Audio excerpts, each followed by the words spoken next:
শুরু করছো এই কথা বলো রেকর্ড হচ্ছে কথা বলা আওয়াজ দেখো আমরা লাস্ট ক্লাসে স্থিতিস্থাপকতা একটু লিখছিলাম তাই না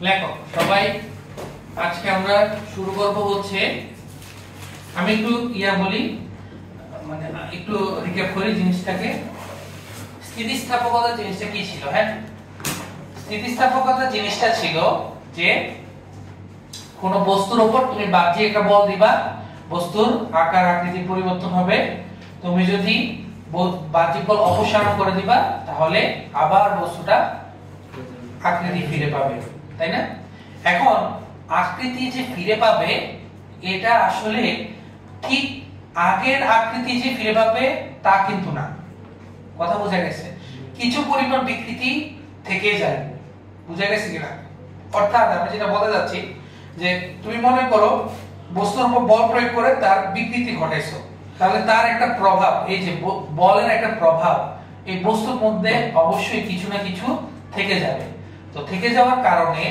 তোমার যে বস্তুটা তুমি যখন বল অপসারণ করে ফেলবা তখন বস্তুটা আবার আগের আকৃতি পুরোপুরি ফিরে পায় না কথা বোঝা গেছে কিছু পরিমাণ বলের প্রভাব থেকে যাবে কিন্তু এমন যদি হইতো যে পুরোপুরি যদি আগের আকৃতি ফিরে পাইতো ঠিক আছে যদি এমন হইতো তাহলে সেটাকে আমরা নাম দিতাম হচ্ছে পূর্ণ স্থিতিস্থাপক বস্তু লেখো পূর্ণ স্থিতিস্থাপক বস্তু আজকে এখান থেকে আমাদের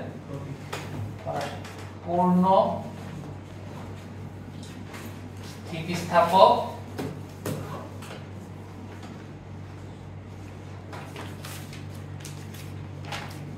বস্তু পূর্ণ স্থিতিস্থাপক বস্তু ঠিক আছে তাহলে এটা সংজ্ঞাটা তাহলে কি হবে বাহ্যিক বল প্রয়োগ করছে আকার আকৃতি পরিবর্তন ঘটছে আবার বল অপসারণ করে গেলে ঠিক আগের অবস্থান ফিরে পাবে আগের অবস্থা ফিরে পাবে ঠিক আছে দেখো ভাইয়ের সাথে সংজ্ঞাটা লেখো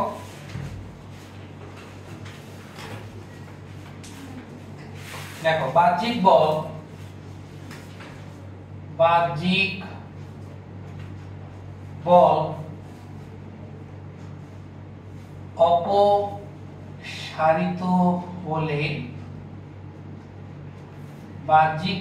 অপসারিত হলে যদি বিকৃত বস্তু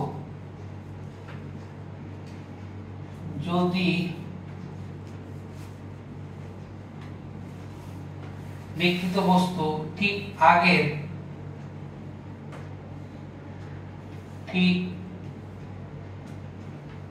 আগে আকার ও আয়তন ফিরে পায়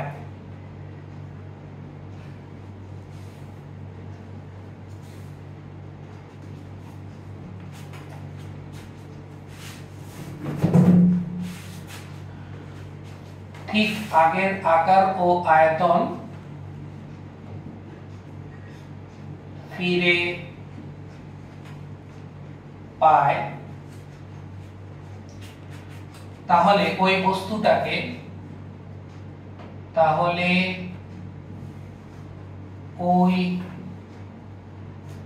বস্তুটিকে আমরা পূর্ণ স্থিতিস্থাপক বস্তু বলবো ঠিক আছে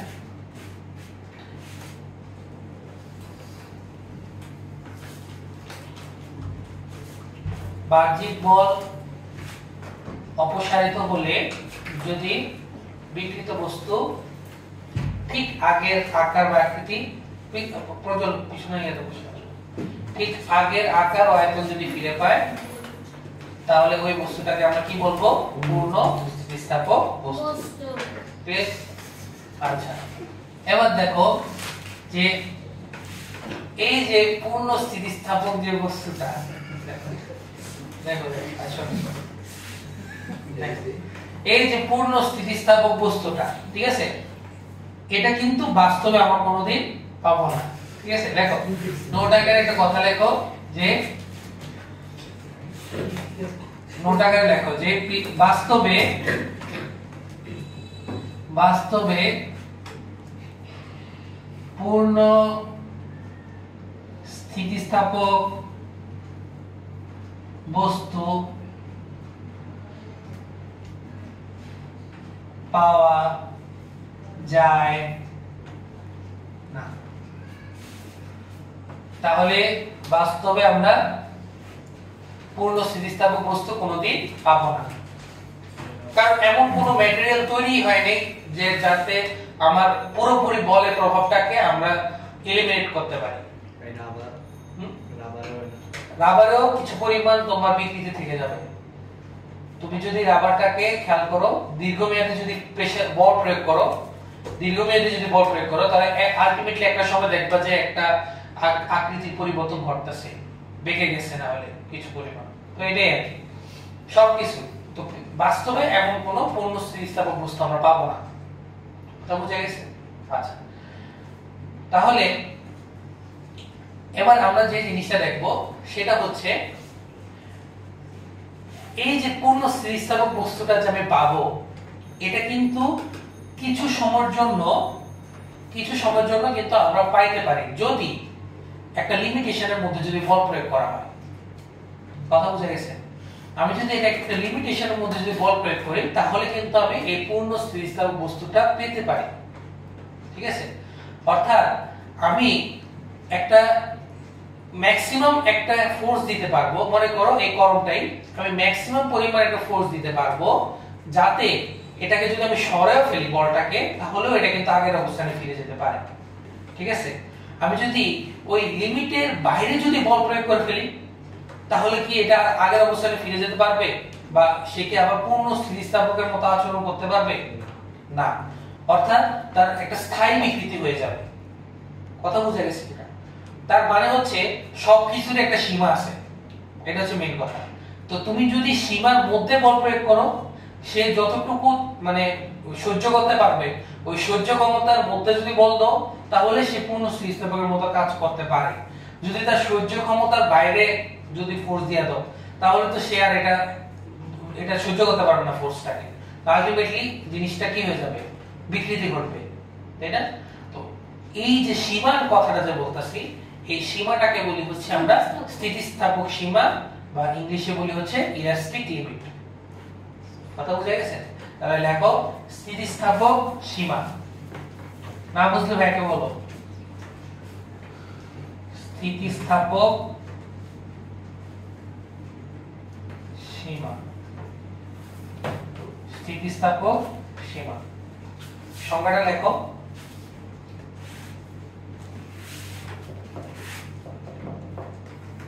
যে মানের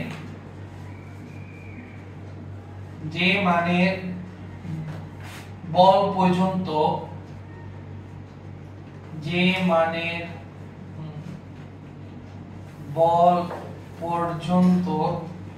কোন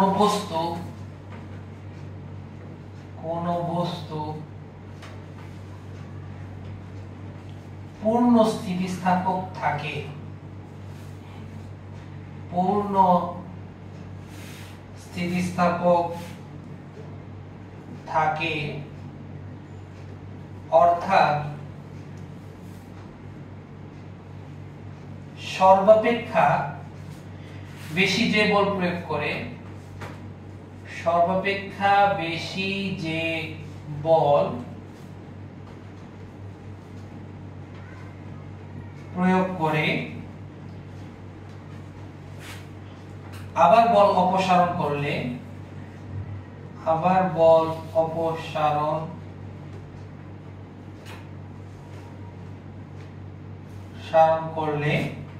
বস্তুটি পূর্বাবস্থায় ফিরে পায়।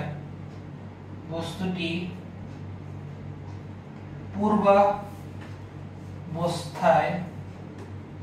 পূর্বের অবস্থায় ফিরে যায়, তাকে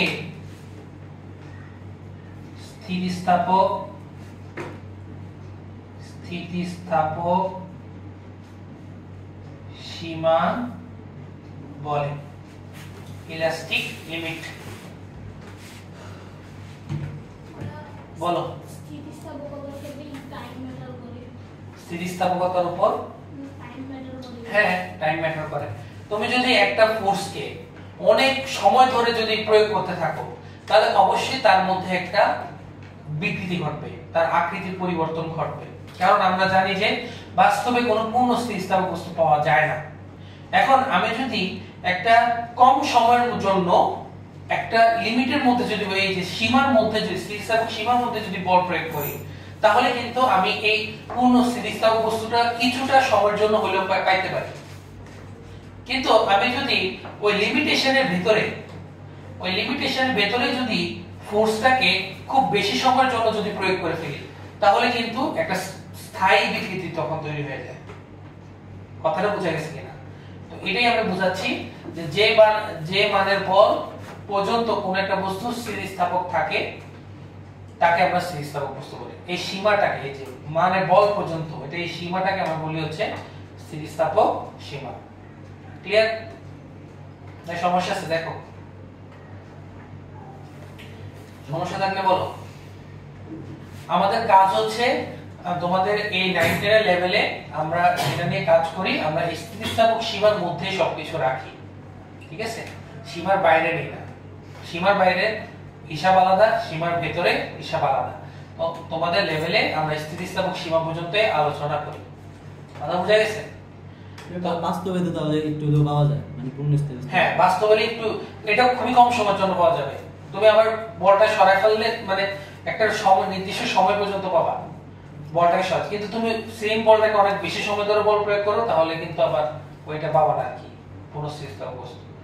ক্লিয়ার? তাহলে আশা করি এখানে কারো সমস্যা নেই। তাহলে পূর্ণ স্থিতিস্থাপক বস্তু অবশ্যই একটা বিপরীত ভার্সন আছে। বিপরীত ভার্সনটাকে আমরা বলি হচ্ছে পূর্ণ দৃঢ় বস্তু। মানে তার আকৃতির কোনো কি হবে না, পরিবর্তন হবে না, যত বলই দাও না কেন তার আকৃতির কোনো কি হবে না, পরিবর্তন হবে না। ওইটাকে আমরা বলি হচ্ছে পূর্ণ দৃঢ় বস্তু। লেখো পূর্ণ দৃঢ় বস্তু।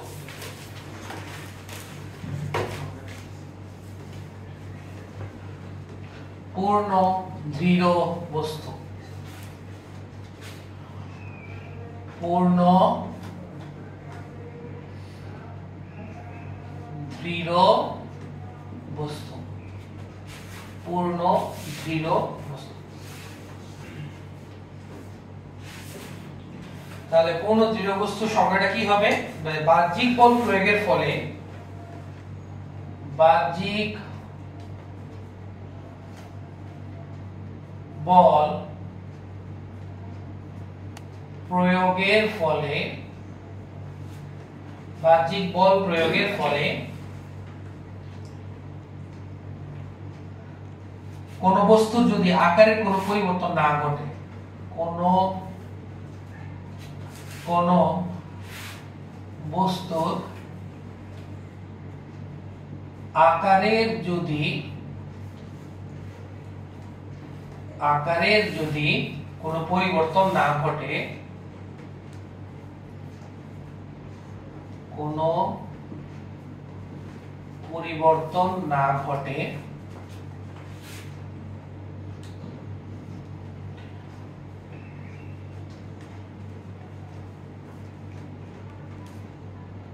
তাহলে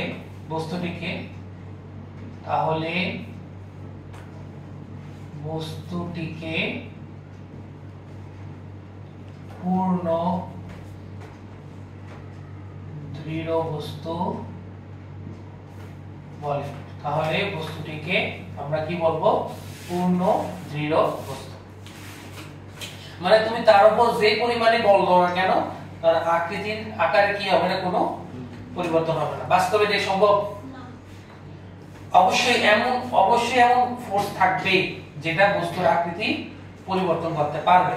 তাহলে এরকম পূর্ণ দৃঢ় বস্তু বাস্তবে পাওয়া সম্ভব না। যেহেতু পূর্ণ স্থিতিস্থাপক বস্তু বাস্তবে পাওয়া সম্ভব না, ঠিক সিমিলার ভাবে পূর্ণ দৃঢ় বস্তু বাস্তবে পাওয়া সম্ভব না। তাহলে লিখে রাখো যে বাস্তবে পূর্ণ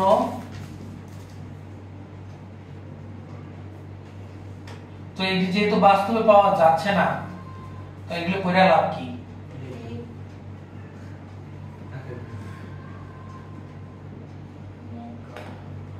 এগুলো লাভগুলো হচ্ছে তুমি ওদের ধর্ম থেকে আমরা বাস্তবে যে পদার্থগুলো আছে সেগুলো ধর্ম আমরা প্রেডিক্ট করতে পারবো এবং তুলনা করতে পারবো। কথা বোঝা গেছে? এবং তুলনা করে আমরা কিভাবে ওই জিনিসটা যেটা বাস্তবে এখন নাই এটা কিভাবে আমি ফিউচার পেতে পারি ওইটার জন্য গবেষণা বা রিসার্চ হতে থাকে। কথা বোঝা গেছে কিনা? তো এই জিনিসগুলো অবশ্যই দরকার, যেগুলো বাস্তবে নাই এগুলো বাস্তবে আনাই হচ্ছে বিজ্ঞানীদের কাজ। ঠিক আছে? পদার্থ বিজ্ঞানীদের কাজ হচ্ছে এই জিনিসগুলো বাস্তবে নিয়ে আসা। কনসেপ্ট আছে, বাস্তবে এটা কিভাবে আমরা আনবো সেটা হচ্ছে কাজ। ঠিক আছে? এগুলো নিয়ে রিসার্চ হয়। তো আশা করি জিনিসগুলো বুঝতে পারছি। কোনো কঠিন কিছু এগুলা না। তো এখন থেকে আমাদের মেইন পড়া শুরু হবে, সেটা হচ্ছে আমরা বিকৃতি থেকে শুরু করব। ঠিক আছে? লেখো বিকৃতি। আমাদের জন্য সবচেয়ে ইম্পর্টেন্ট টপিক হচ্ছে বিকৃতি বা স্ট্রেন। বিকৃতি বা স্ট্রেন।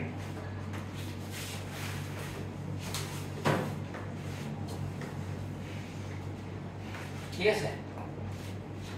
বিকৃতি বা স্ট্রেন। আমি তোমাদের একটা एग्जांपल দেই, एग्जांपल দিলে তোমরা এটা একটু বোঝার চেষ্টা করবা। এই যে আকার আকৃতির হিসাব, ঠিক আছে? দেখো, মনে করো এটা আমার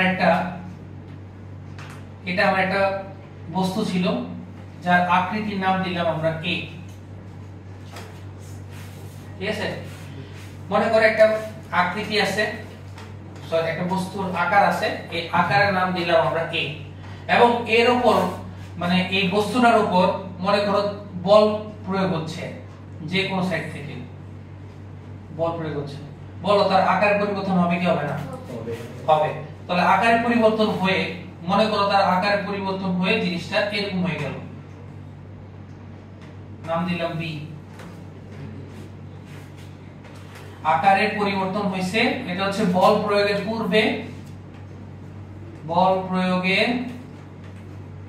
পূর্বে আর এটা হচ্ছে বল প্রয়োগের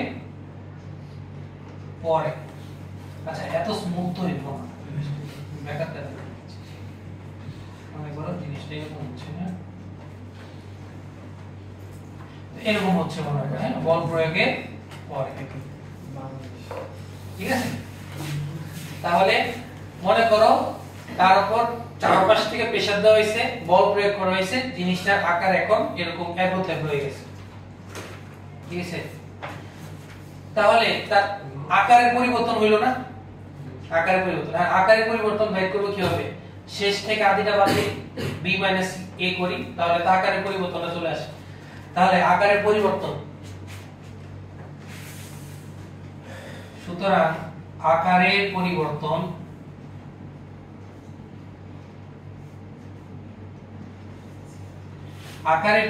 লিখব b পরিবর্তন a। খেয়াল করো এটা কিন্তু কি লিখলাম আমি, b পরিবর্তন a। এটা মাইনাস না, এটা মাইনাসেরই একটা ছোট ভাই না, এটা হচ্ছে মাইনাসেরই একটা রূপভেদ। মাইনাসেরই একটা, এটা মাইনাসেরই কাজ করে, কিন্তু এটা আসলে মেইনলি কি বের করে? পরিবর্তন বের করে। তার কারণ হচ্ছে আমি তো জানি না এখানে a বড় নাকি b বড়। আমি কি জানি a বড় নাকি b বড়? তাহলে আমরা জাস্ট a আর b এর মধ্যকার যে পরিবর্তন, এই পরিবর্তন হিসাব করার জন্য এরকম ঢেউ খেলানো মাইনাসটা দিই। ঠিক আছে?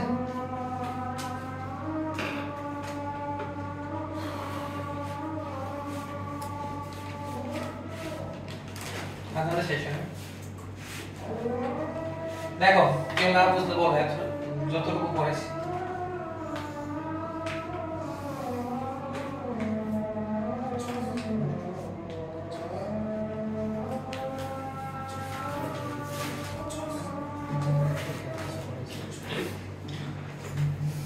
দেখছনি ভাই কত সিগুণ আসলাম এটা আমি এই এটা দেখা আমরা প্রথম স্যার এটা হচ্ছে যখন ভাইয়া বইটা লিখছি তখন গেছিলাম স্যারের সাথে দেখা। 2 বছর আগে 3 বছর আগে হ্যাঁ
আচ্ছা দেখো কি বলছে ভালো করে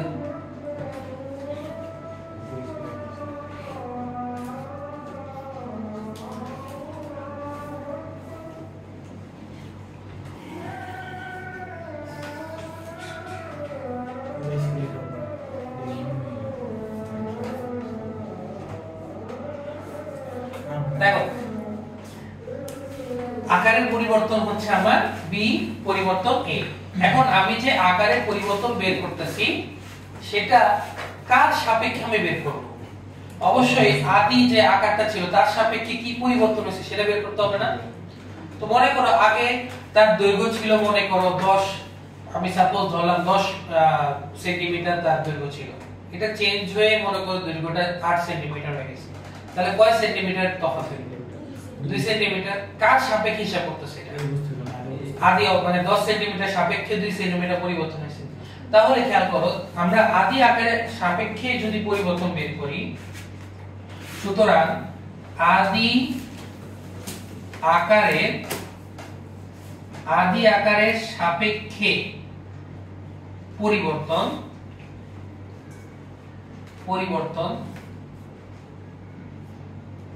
তখন কি হতো আমার বি পরিবর্তন a ডিভাইডেড বাই a।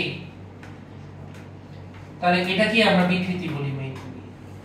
সুতরাং বিকৃতি সমান b পরিবর্তন a ডিভাইডেড বাই a, এটাই হচ্ছে বিকৃতির সূত্র।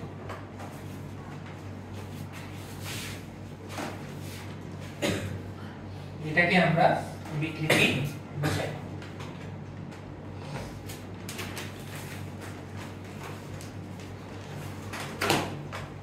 বুঝা গেছে? তাহলে বিকৃতির সংজ্ঞা আমরা কি লিখতে পারি? আমরা তো সংজ্ঞা লিখি নাই।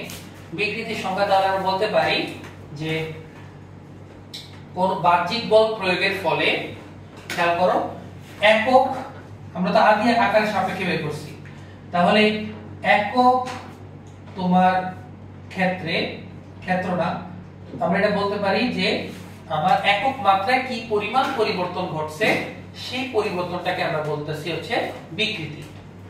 কথা বুঝা গেছে? সংজ্ঞা লেখো, বাহ্যিক বল প্রয়োগের ফলে, বাহ্যিক বল প্রয়োগের ফলে কোন বস্তুর একক মাত্রায়, কোন বস্তুর একক মাত্রায় যে পরিবর্তন হয় তাকে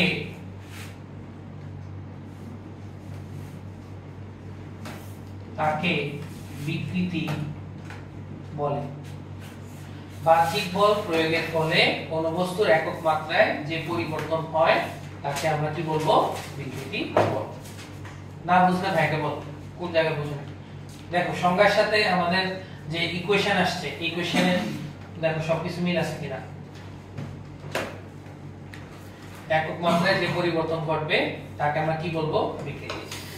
আর এই সূত্রটা হচ্ছে আমার একটা জেনারেল সূত্র, ঠিক আছে? বিকৃতি অনেক ধরনের হতে পারে। বিকৃতি দৈর্ঘ্যের হতে পারে, বিকৃতি ক্ষেত্রফলের হতে পারে, যেটাকে আমরা বলি কৃন্তন বিকৃতি। বিকৃতি তোমার আয়তনের হতে পারে। তিন ধরনের বিকৃতি আছে। তিনটা বিকৃতিকে একসাথে আমরা এই সূত্র দ্বারা প্রকাশ করি। কথা বোঝা গেছে? আর তোমাদের 9 10 এর লেভেলে আমরা শুধু দুইটা মাত্র বিকৃতি নিয়ে আলোচনা করি, সেটা হচ্ছে দৈর্ঘ্য আর একটা হচ্ছে আয়তন, ঠিক আছে? তো আমরা আজকে একটা নিয়ে আলোচনা করব। লেখো দৈর্ঘ্য বিকৃতি। দৈর্ঘ্য বিকৃতি সেম, দৈর্ঘ্য বিকৃতি।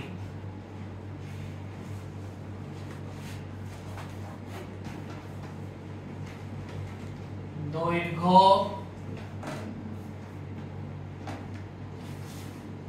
বিকৃতি। তাহলে দৈর্ঘ্য বিকৃতির সংজ্ঞা কি হবে? বাহ্যিক বল প্রয়োগের ফলে একক দৈর্ঘ্যে যে পরিবর্তন ঘটে, একক মাত্রা। তো মাত্রা আমরা এখানে দৈর্ঘ্য হিসাব করতেছি, তাহলে সংজ্ঞাটা কি হবে? বাহ্যিক বল প্রয়োগের ফলে, বাহ্যিক বল প্রয়োগের ফলে একক দৈর্ঘ্যে যে পরিবর্তন হয়,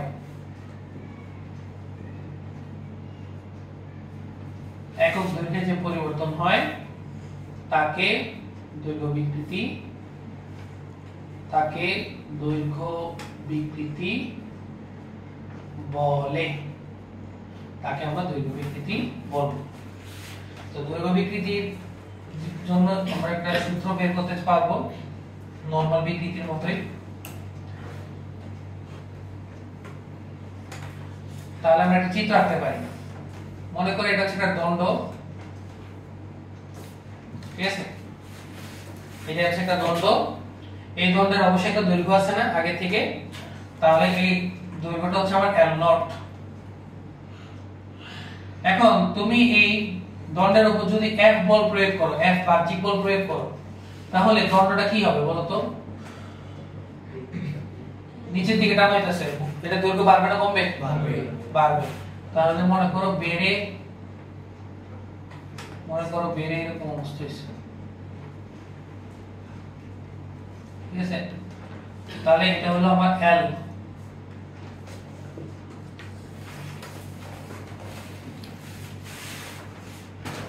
আগে L0 ছিল, দেন F বল প্রয়োগ করাতে দৈর্ঘ্য হয়ে গেল আমার L।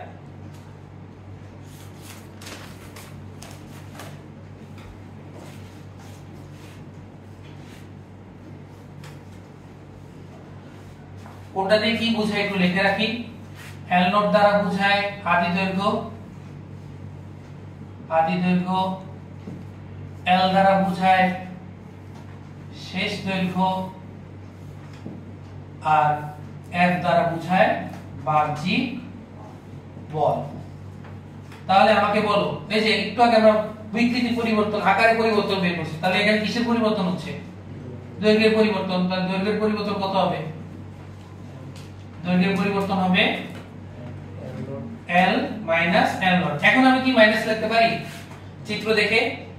এখন তো পরিবর্তন লেখা লাগবে না, কারণ আমি একটু জানি L বড় L0 থেকে, তাই না? চিত্র দেখে বোঝা যাচ্ছে। এবং দেখো পরিবর্তন কতটুকু হবে? এই যে এতটুকু পরিবর্তন হচ্ছে, এটাকে বলবো হচ্ছে ডেল L। এই যে এতটুকু পরিবর্তন হচ্ছে, এতটুকু বাড়ছে, তো এটাকে আমরা কি বললাম? Del L। তাহলে সুতরাং ডেল L সমান হবে L মাইনাস L0। তাহলে সেম আগের মতো আদি দৈর্ঘ্যের সাপেক্ষে পরিবর্তন, আদি দৈর্ঘ্যের সাপেক্ষে পরিবর্তন তাহলে কত হবে L minus L naught divided by L naught. তো এটা কি তো আমরা কি বলবো দৈর্ঘ্য বিকৃতি। তাহলে দৈর্ঘ্য বিকৃতি সমান L minus L naught divided by L naught, এটাই সূত্র। না বুঝলে বলো।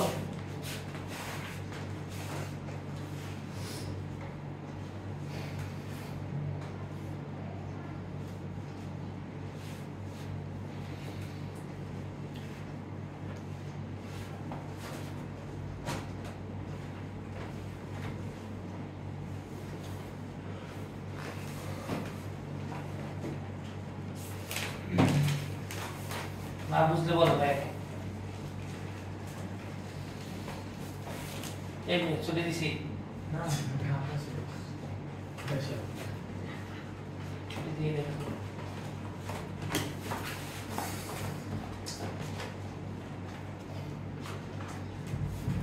তাহলে এই জিনিসটা আমরা বুঝতে পারলাম, সমস্যা আছে না। তাহলে দৈর্ঘ্য বিকৃতি বুঝলাম, এখন আমাকে বুঝতে হবে পীড়ন। পীড়ন বুঝলে দৈর্ঘ্য পীড়ন বুঝবো, ঠিক আছে। তাহলে দৈর্ঘ্য বিকৃতি হইল, এবার আসো পীড়ন বুঝতে হলে আমরা যে নেক্সট টপিকটা করব, পীড়ন বুঝতে হলে আমাদের একটা টপিক বুঝে আসতে হবে, যেটা আমি তোমাদেরকে কাজ, ক্ষমতা, শক্তি আর বলে পড়াইছি, সেটা হচ্ছে প্রত্যয়নী বল, ঠিক আছে। প্রত্যয়নী বল বা রিস্টোরিং ফোর্স, তোমাদের মনে নেই, একটু দেখলে মনে আসে বলবে। দেখো টপিকের নাম দেখো, প্রত্যয়নী বল বা রিস্টোরিং ফোর্স। দেখো প্রত্যয়নী বল বা রিস্টোরিং ফোর্স। দেখো প্রত্যয়নী বল, ইংলিশে আমরা এটাকে কি বলি, রিস্টোরিং ফোর্স, ঠিক আছে। আমরা একটু আগে দৈর্ঘ্য বিকৃতি যে চিত্রটা আঁকছি, এটাই আমরা একটু আঁকবো, হ্যাঁ আঁকলে হবে। আচ্ছা, এর উপর একটা বাহ্যিক F বল প্রয়োগ হইতেছিল, তাই না, F বাহ্যিক বল।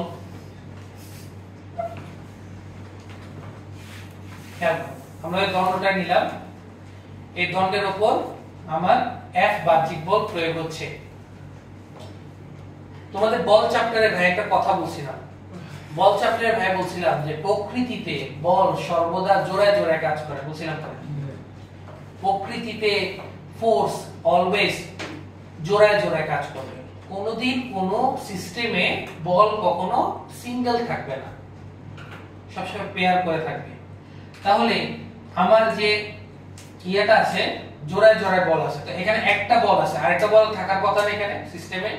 তো তুমি যখন খেয়াল করো, তুমি যখন বস্তুটাকে ইয়ার দিকে মানে বাহ্যিক বলে তুমি বাহ্যিক বল দিয়ে তার কি ঘটাতে চাইতেছো, বিকৃতি ঘটাতে চাইছো না, তার আকারে পরিবর্তন ঘটাতে চাইতেছো, কিন্তু স্থিতিস্থাপকতার কারণে বস্তুটা আবার তার আগের অবস্থান ফিরে পায়। এই ক্ষেত্রে তোমার কাছে লাগে না যে এই স্থিতিস্থাপক অবস্থায় ফিরে যাওয়ার জন্য আরেকটা ফোর্স কাজ করতেছে ভিতর থেকে, যেটা তাকে আবার আগের অবস্থায় নিয়ে আসবে? বুঝিনি। বিভব শক্তি না না, বিভব শক্তি। খেয়াল করো, আমি বাহ্যিক বল দিলাম, তাই না, বাহ্যিক বল দিয়ে এটার আকারে পরিবর্তন করলাম। আমি যদি একে ছেড়ে দিই তাহলে বাহ্যিক বল তো চলে যাবে, শেষ, শূন্য হয়ে যাবে এটা। তো বাহ্যিক বল শূন্য হয়ে গেলে অবশ্যই একটা ভিতরে একটা ফোর্স থাকবে, বস্তুর ভিতরে একটা ফোর্স থাকবে, যে ফোর্সটা তাকে আবার আগের অবস্থায় ফিরে নিয়ে যাবে। ওই ফোর্সটাই হচ্ছে আমরা বলি হচ্ছে প্রত্যয়নী বল, যেটা ভিতরের দিকে কাজ করে, সেটাকে আমি বলি হচ্ছে এফ আর, রিস্টোরিং ফোর্স। তাহলে রিস্টোরিং ফোর্সের কাজ কি? রিস্টোরিং ফোর্সের কাজ হচ্ছে বস্তুটাকে তার আগের অবস্থানে নিয়ে আসা। বলো কি বিকৃতি? না, বিকৃতি ঋণাত্মক হবে না। বিকৃতি তো আমরা পরিবর্তন বের করতেছি, পরিবর্তন তো পজিটিভ হবে, ঠিক আছে? তাহলে আমরা বুঝতে পারলাম যে রিস্টোরিং ফোর্সের কাজটা কি, বস্তুটাকে আবার আগের অবস্থানে নিয়ে যাওয়া। কথা বুঝা গেছে? আমরা এটা এক্সাম্পল, আরেকটা এক্সাম্পল দেই, স্প্রিং এর একটা এক্সাম্পল দেই, তাহলে তোমরা আরো ভালো বুঝতে পারবা। দেখো, একটু মনোযোগ দাও। দেখো, তোমাদের স্প্রিং করেছিলাম না? স্প্রিং এ দেখো কি করেছিলাম, একটা বস্তু ছিল, এটা একটা নরমাল স্প্রিং ছিল, হ্যাঁ, নরমাল স্প্রিং ছিল। এই স্প্রিং এর উপর যদি একটা বাহ্যিক F বল প্রয়োগ করি, তাহলে স্প্রিংটা কি হবে? সংকোচন হবে না প্রসারণ হবে?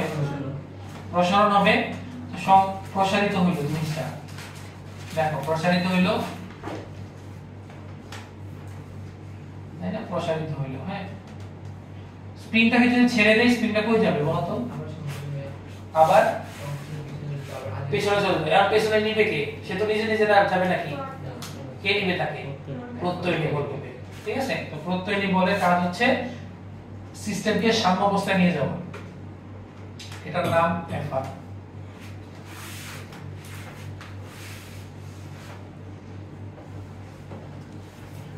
ঠিক আছে? বুঝা গেছে রিস্টোরিং ফোর্সটা জিনিসটা কি? রিস্টোরিং ফোর্স আসলে কি করে? মেইনলি বিকৃতিকে বাধা দেয়। কি করে?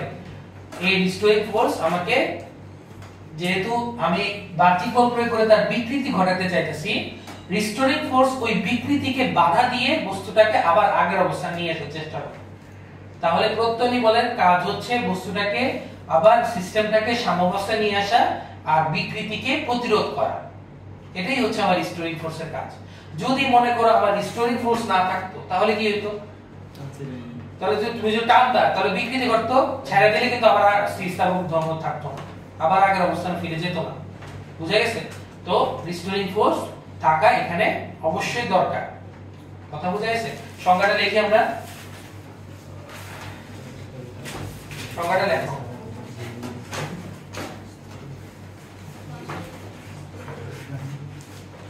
আমরা স্প্রিং এর সংজ্ঞা দিয়ে লিখি যে স্প্রিং এ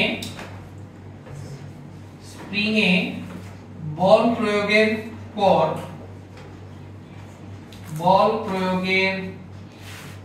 পর এটাকে আমরা বলতেছি প্রত্যয়ী বল। কেউ না বুঝলে ভাইকে বলো। তার বিপরীত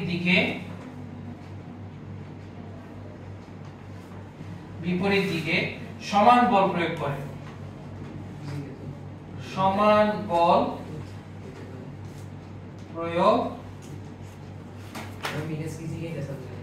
কি? একে প্রত্যয়ী বল বলে। প্রশ্ন বল ভাইয়া। প্রত্যয়ী বল আর প্রতিক্রিয়া বল না, সেম না। প্রতিক্রিয়া বলের কাজ কি?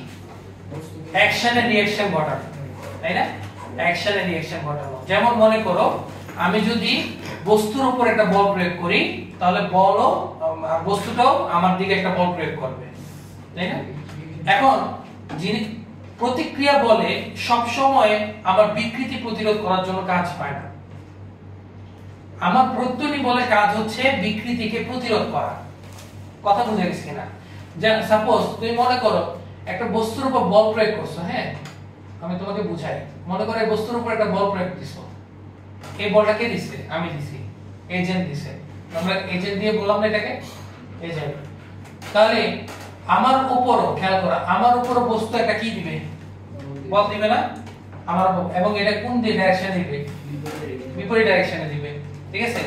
দেখো এই জিনিসের মানে এই ক্রিয়া প্রতিক্রিয়ার কারণে আকৃতির কোনো এখানে প্রভাব আছে না। এখানে কিন্তু আকৃতির প্রভাব আছে, খেয়াল করো। এখানে কিন্তু স্প্রিং এর আকৃতির পরিবর্তন হইতেছে। তো এই আকৃতিকে রিস্টোর করা, রিস্টোরিং মানে কি? রিস্টোরিং মানে কি? এটাকে আবার আগের জায়গায় নিয়ে আসা। তো রিস্টোরিং করার কাজটা করে কে? প্রত্যয়ী বল। কথা বুঝা গেছে?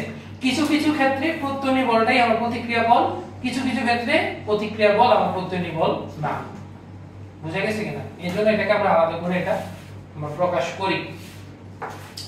কোন সমস্যা আছে? না। তো এটা যদি বুঝি আমাদের পীড়নটাও বোঝা সহজ হয়ে যাবে। দেখো পীড়ন, পীড়ন দেখো এটাই লাস্ট টপিক আজকের, পীড়ন।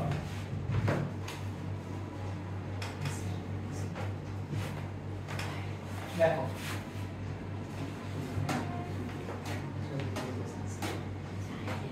পীড়ন, ঠিক আছে।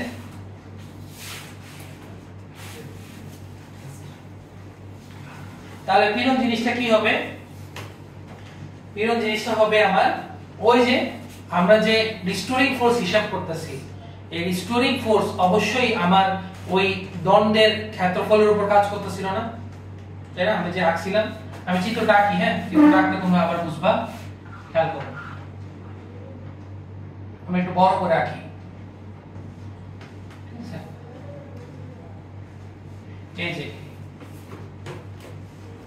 এই বরাবরই তো টান দিতেছিল, তাই না? তো এই অংশের এই যে এই দণ্ডের একটা প্রস্থচ্ছেদের ক্ষেত্রফল আছে না, এটাকে আমরা কি বলবো?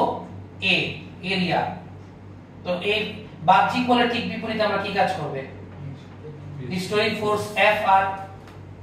এখন একক ক্ষেত্রফলে, এই যে একক প্রস্থচ্ছেদের ক্ষেত্রফলে যে পরিমাণ রিস্টোরিং ফোর্স কাজ করবে সেটাকে আমরা কি বলবো?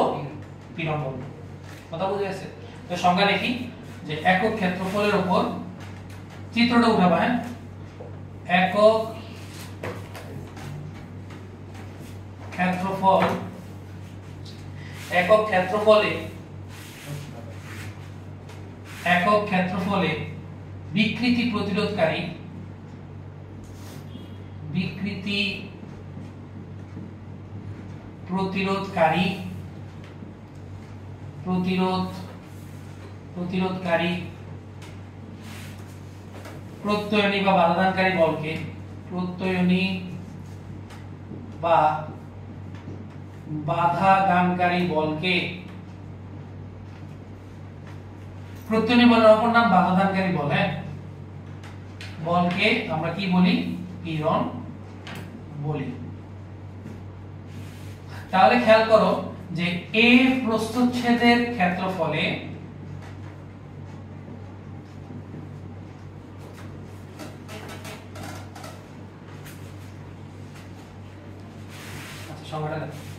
একক ক্ষেত্রফলে বিকৃতি প্রতিরোধকারী প্রত্যয়নী বা বাধাদানকারী বলকে আমরা কি বলবো?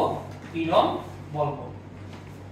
তাহলে চিত্র দেখে আমরা বুঝতে পারতেছি যে এ ক্ষেত্রফল, প্রস্থচ্ছেদের ক্ষেত্রফলে কি পরিমাণ প্রত্যয়নী বল কাজ করতেছে? এফ আর, তাই না? তাহলে একক ক্ষেত্রফলে কত হবে? এটাই তো। তাহলে এ প্রস্থচ্ছেদের ক্ষেত্রফলে প্রত্যয়নী বল এফ আর কাজ করে। তাহলে একক প্রস্থচ্ছেদের ক্ষেত্রফলে প্রত্যয়নী বল কত হবে? এফ আর বাই এ। তাহলে এটাই তো আমরা পীড়ন সংজ্ঞা অনুসারে, সুতরাং পীড়ন হবে আমার এফ আর বাই এ, এটাই আমার সূত্র।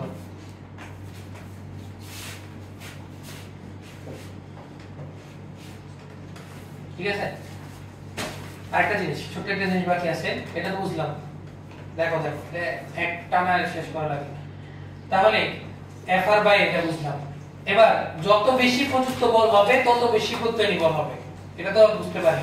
যত বেশি আমি বাহ্যিক বল দিব তত বেশি আমার প্রত্যয়নী বল কাজ করবে এটাকে সাম্যাবস্থায় নেওয়ার জন্য। তাহলে কি আমি বলতে পারি না যে এফ সমান এফ আর? বলা যায়। যত এই এফ না দিলে তো এফ আর আসবে না। আমি যদি ফোর্সই না দেই তাহলে কি আর বাধাদানকারী বল আসবে? তুমি ফোর্স দিলে না বাধাদানকারী বল আসবে। তাহলে আমরা বলতে পারি যে বাহ্যিক বল F সমান FR, F সমান FR, এটা আমরা বলতে পারি। তাহলে সুতরাং পীড়ন বলতে পারি আমরা বাহ্যিক বল F বাই R, সরি কি যদি দুইটা সমানই হতো তাহলে বিকৃতি হতো না, বুঝি না। ধরেন F আর F যদি এটা সমানই থাকতো তাহলে এটা ধরেন মানে বিকৃতি হতো না। আমি তোমাকে বলি এখানে একটু যদি আমরা ডিপলি বলি, F কিন্তু এখানে ফিক্স না, F এর মান কিন্তু চেঞ্জ হচ্ছে এখানে, এটা প্রতিনিয়ত চেঞ্জ, এটাকে আমরা বলি হচ্ছে পরিবর্তনশীল বল। তোমাদের এই লেভেলটা নাই জিনিসটা। প্রত্যেক এই বলটা কিন্তু ফিক্স বল না, অর্থাৎ তুমি যদি বেশি বিকৃতি ঘটাতে চাও তাহলে তোমাকে বেশি বল দিতে হবে, তাহলে প্রতি মুহূর্তে তোমার এই এফ এর মানটা কিন্তু বাড়তেছে তুমি যদি এটা বিকৃতি ঘটাতে চাও। কথা বুঝা গেছে?